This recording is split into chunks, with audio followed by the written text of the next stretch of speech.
महाराष्ट्र के दारुल-हुकूमत मुंबई में आज मुंबई राइजिंग इवेंट मुनक्किद किया गया। महाराष्ट्र के वज़ीर आला देवेंद्र फडणवीस और मरकजी वज़ीर तालीम धर्मेंद्र प्रधान ने इस इवेंट में हिस्सा लिया।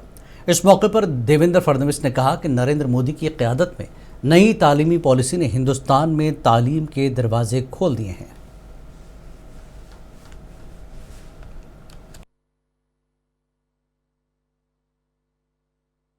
ऐसा है कि NEP 2020 भारत में हमारे प्रधानमंत्री जी ने ये जो नई शिक्षा नीति लाई है, इस नई शिक्षा नीति ने ग्लोबल एजुकेशन के लिए दुनिया भर की जो बेस्ट ऐसी शिक्षा है उसको भारत में प्रवेश मिलने के लिए द्वार खोले हैं और उसी के तहत बड़े पैमाने पर जो हाई रैंकिंग यूनिवर्सिटीज है वो भारत में आ रही है।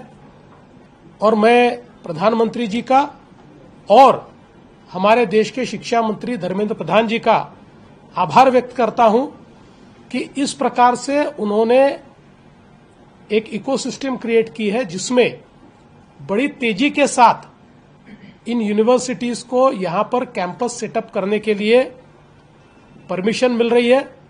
आज महाराष्ट्र के नई मुंबई में 5 बड़ी यूनिवर्सिटीज को कैंपस स्थापित करने के लिए भारत सरकार ने यूजीसी ने LOI दिया है।